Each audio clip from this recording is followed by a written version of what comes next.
Dave, Beverly, and Bev. We have also our special guest here this morning. We got Linn Ann, the Operation Christmas Challenge publicity coordinator for Northwest Kansas. Welcome, Linn Ann. So thankful that you're here this morning. Thank you for having me. Yeah, Yes. absolutely. We're looking forward to hearing more about what Operation Christmas Child is all about and all of those kinds of things. And that's all coming up here on KPRD. Yeah, because this is kind of one of the favorite times of the year for our listening audience. Our church just the last weekend had a huge packing party, and kids were everywhere, toys were everywhere, soap was everywhere. It's just crazy, just stuff falling from the ceiling is just insane. So, as you get into Operation Christmas Child, perhaps folks will hear more about that as we get into this weekend, into this next week, because this is the big week for Operation Christmas Child. What can you tell us for someone who still doesn't know, or perhaps they're hearing about it for the first time? What is Operation Christmas Child? Operation Christmas Child is a ministry of Samaritan's Purse. That's an international relief organization that's headquartered in Boone, North Carolina. Each year, thousands of individuals pack shoe boxes with toys, school supplies, the hygiene items you were talking about, bars of soap. And those boxes are then sent to needy children around the world to demonstrate God's love for them in a very tangible way. Since 1993, Operation Christmas Child has collected and delivered more than 178 million shoe boxes filled with gifts to children in more than 160 countries and territories. And for many children, this is the first gift they have ever received. Yeah. Now, you hear that, like, as a child in America who's been through a few Christmases, right? I think I think I just still class myself as a child. I don't know if that's a good idea or not, but we've gotten a few gifts. Yes, we have. More than a few. I couldn't even count the number of gifts I've gotten, or as a kid that I could get one Christmas. Right. But you just said that as a child receiving a shoebox, this might be the first gift they've ever received. In their entire lives. Wow. Yes. Wow. And packed inside of that gift of all those hygiene items and that toy or toys, all those things is a special treasure in there as well.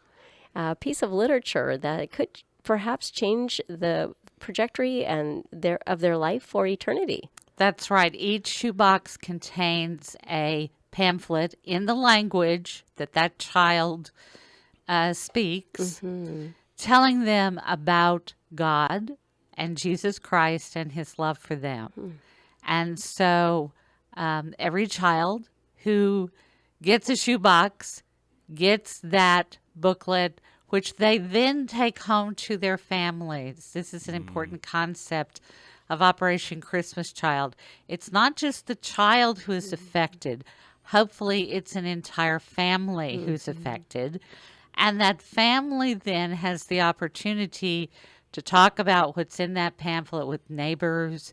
And we actually know of situations where churches have been started in a community that never had a church before because of the Operation Christmas Child gift distribution and children receiving those gifts and taking those pamphlets home. Wow, that's exciting news, Linn Ann. And we're going to get more into the heart behind it, but I think you just touched on that right there. So thank you so much for that information. And we're going to have more coming up describing what's exactly in that box, how to pack it, and all those kinds of things. There's a lot to learn about packing a shoebox, but also more of some of the specifics that goes into it even prior to or as we're packing them.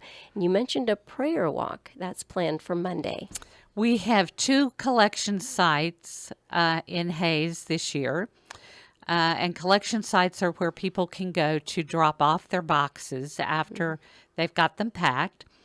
The first site is Messiah Lutheran Church at 2000 Main, and the other site is Crosspoint Church, 1300 Harvest Road, out just past the high school.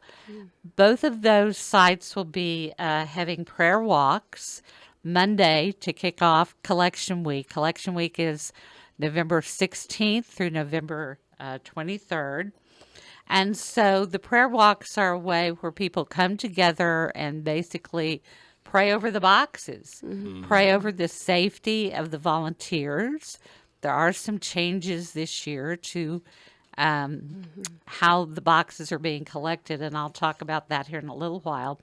But the prayer walks are at 1:15 Monday at Crosspoint Church, and then at 2 o'clock Monday at Messiah Lutheran Church. So anyone who wants to come, they are open. Obviously, please wear your mask. Please practice social distancing, but they're outside, and this will be where volunteers come together to pray for the boxes. Where they're going to be going, they'll go from here to Denver, and then they're prepared for shipment to the various distribution countries and territories from Denver. So that's coming up this Monday, again at Crosspoint Church at 1:15 and Messiah Lutheran Church at 2 o'clock. Okay, so you mentioned one from Denver. Do you know what country specifically they're heading to this year?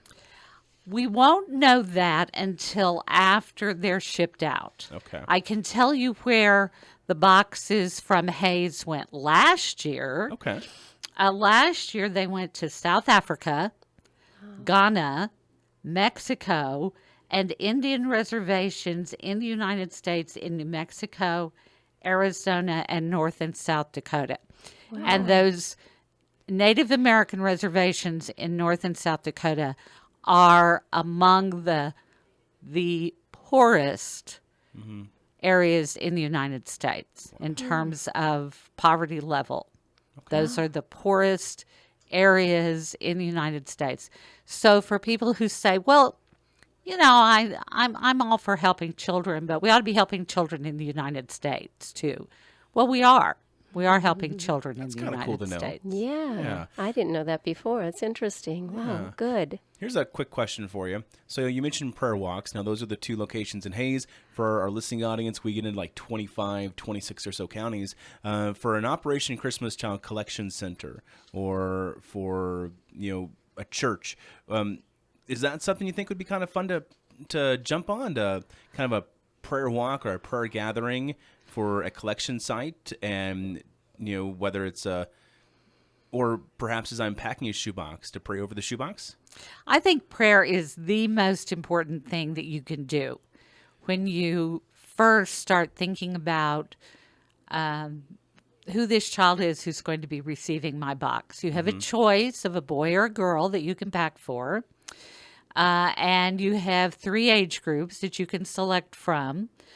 Those ages are 2 to 4, or 5 to 9, or ages 10 to 14. So you can pack for a young child, or you can pack for an older child. Yeah. And you need to pick that first so that you are selecting gifts that are appropriate for the gender and age of the child. Mm-hmm. Okay. Well, very cool. Right, yeah, good information. Recommendation as you're packing your shoebox or as you're a collection site getting ready to receive a bunch of shoeboxes, prayer walk, prayer gathering, pray over the shoeboxes, and praying for God's blessing over them, praying that as they receive the shoebox, that they can also be introduced to the gospel of Jesus Christ. And we're talking about items to go in the shoebox. We were talking about praying over your shoebox. But, just a little bit ago, we had a fun conversation of as you're praying about your shoebox, about a specific gift that God led you to. That's right. Every year, Operation Christmas Child encourages people to include what's called a wow item in their box. It can be a doll, if it's a shoebox for a girl, a stuffed animal, a toy truck, if it's for a boy, soccer ball with a pump for either gender. And then after you have your wow gift, you include other things like hygiene items. I always put in my box a washcloth, a bar of soap, a comb, and a toothbrush. And then school supplies. If it's an older child, maybe a solar calculator or a notebook, a set of pens. I always if I'm buying for a younger child, I always include a box of crayons. Well, this year, in addition to some of the normal things that I include in my shoebox, I really felt that I had room for one more item, and I prayed to God and asked him, well, what else do you think I should put? And I got a distinct feeling that he wanted me to find a pair of pink flip-flops for a little girl. This year my box is for a girl age 5 to 9. And I said, pink? They have to be pink? And he said, that's what she wants. That's amazing. And I said, I love that. okay. Well, let me tell you, it is hard to find pink flip-flops for a little girl that age and that size in Hayes, America in mid-October.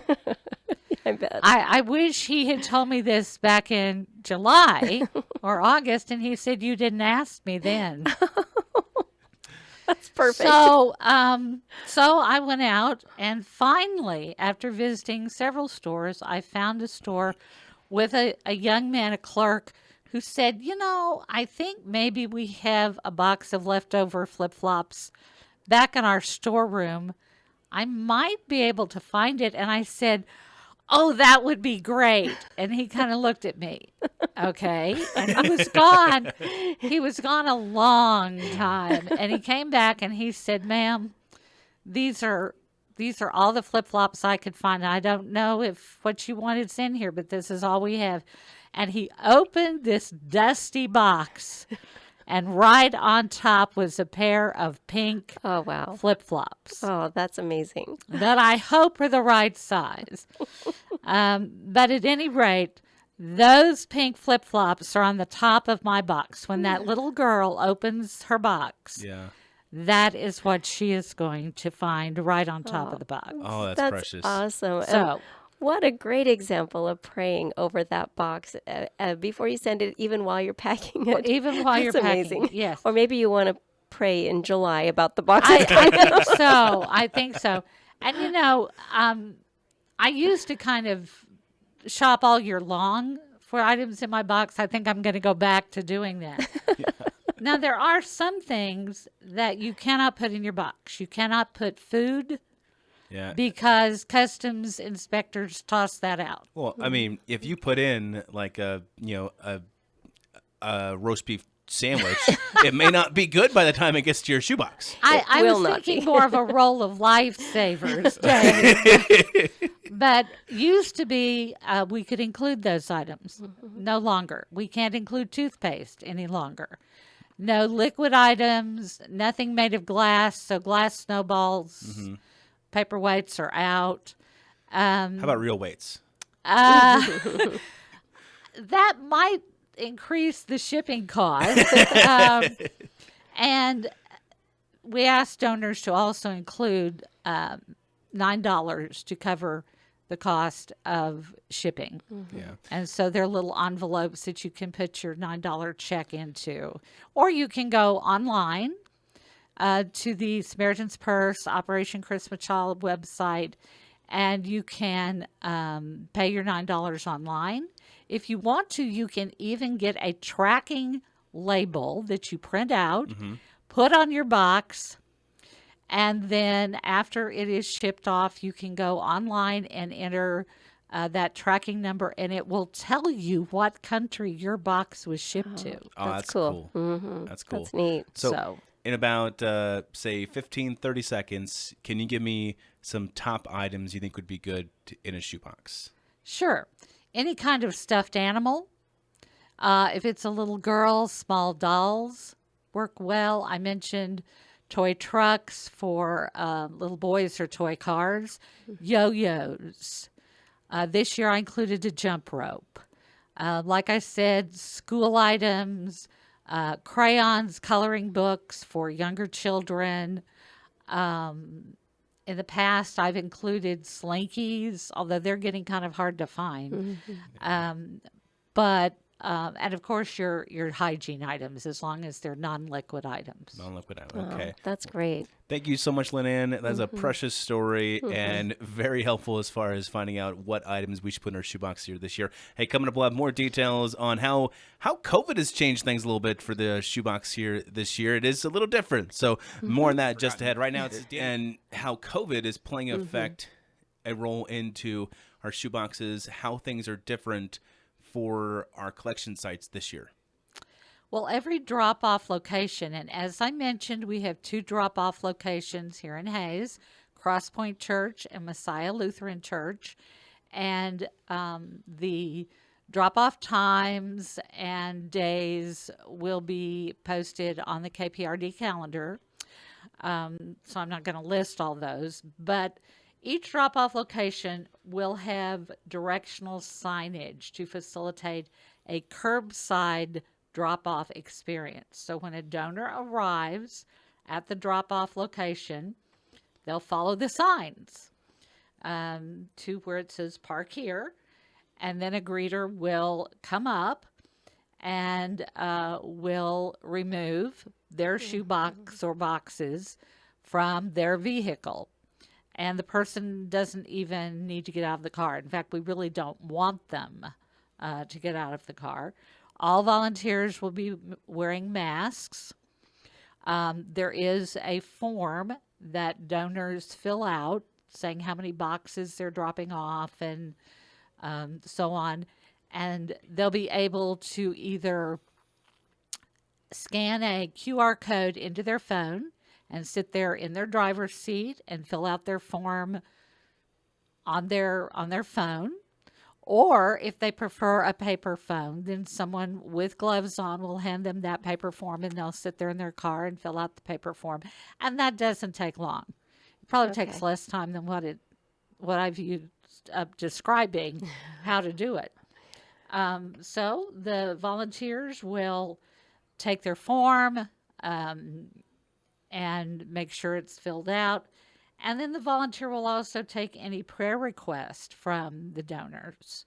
So this is an opportunity to pray for your box right then if you want to, or pray for any other special needs for yourself or your family. And then there'll be signs that direct you how to exit from the drop-off area. So it's all designed to be pretty seamless and fast and simple and easy.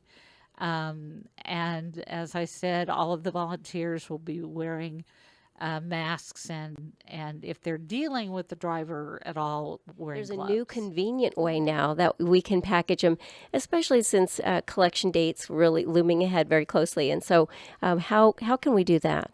Well, as I mentioned, Collection Week starts Monday, November 16th.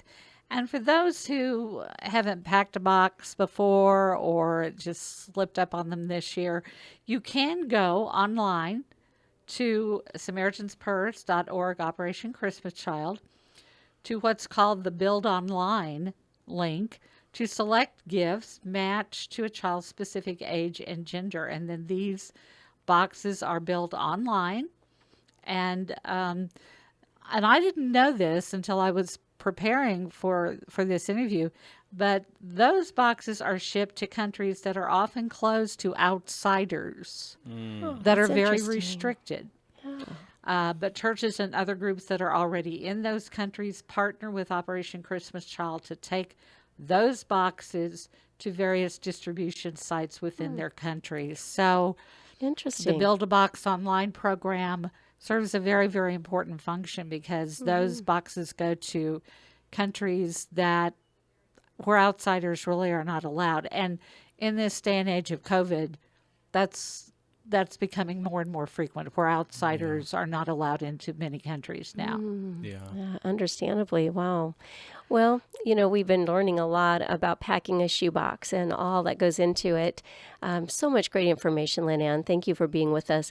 Could you tell us a little bit behind your heart and the heart that moves somebody to pack a shoebox for a child? Well, when I was 8 years old, my younger sister, Susan, was very ill. She was dying of leukemia. And that December, my father took me aside and said, Linn Ann, the doctors say Susan probably won't live until Christmas. So we're going to celebrate Christmas early this year. And honey, I just want you to know we're going to buy Susan everything she wants. And Susan always had a long list for Santa. And he said, so honey, there's just not going to be very much for you this year for Christmas. And my heart sank, but I said, oh, okay, Daddy, I understand. And I did understand, but I had wanted a bridal doll that year for Christmas. I didn't tell anybody. I didn't tell my parents. I didn't tell teachers. I didn't tell friends, because my father had said they didn't have the money to get me much for Christmas that year, and I knew they couldn't afford a bridal doll. Well, the last day before Christmas school let out, I went to the same elementary school where my mother taught, and we walked to our car that afternoon after school. And there in the back seat of our locked car were two of the most beautiful dolls I had ever seen. And I looked at my mother's face, and she said, where did these dolls come from? And I squealed in delight, and I said, oh, Mommy, the angels must have brought them. They're a gift from God. And she kind of looked at me, and one of the dolls was a bridal doll. Wow.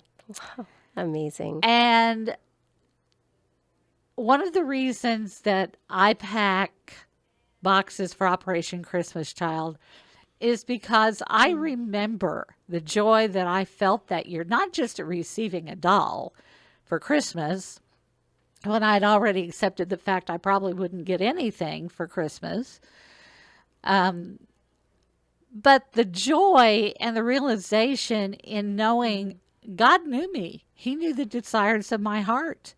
Oh, wow. He knew exactly what kind of gift I wanted. And whether he sent actual celestial beings to bring those dolls to us, or whether he used human angels to collect money and somehow get the dolls into a locked car, I don't know. I've never known. I don't think my parents ever knew how the dolls got in the back of the car. But I remember the impact it made on me. Packing my shoebox every year is my way of passing it on, passing it forward. Remembering what it was like as a child to get a very special gift, and trying to ensure that a child in another country or in this country who wouldn't have a Christmas otherwise, who may never have heard of God, who may have never heard of Jesus, now knows that, hey, there is a God, and he cares about me, and he knows about the details of my life. Yeah. That that doll had a huge impact on me as a child. And I think each of us has the ability to make a huge impact on a child's life. Oh, what an amazing story, Linn Ann. Thank you for sharing. It's been a real meaningful and helpful time together this morning. So thank you for joining us. Well, thank you for having me. And I hope that I've been able to share a little bit about Operation Christmas Child and how it's something that when my husband and I were first married, we made a Christmas tradition. Even though my husband passed away several years ago, I still carry on that tradition. And I think it's a tradition families can utilize from year to year. Yeah. Absolutely. Well, again, thank you. Linn Ann Huntington, Publicity Coordinator for Northwest Kansas for Operation Christmas Child. Thanks for being on KPRD this morning. Yeah, thanks so much. We're going to post, if you missed it, any part of today's interview, we're going to have that posted on our social media accounts, on Facebook, on YouTube, and any other account we can. And we'll also have more details about the collection sites, but where you can go to get your shoebox here from the sites that you work with, Linn Ann, on our calendar events page. Thank you very much. Have a blessed day. We're going to get back into some more music here with Operation Christmas Child. Again, Linn Ann starts next week. Monday, November 16th through Monday, November 23rd.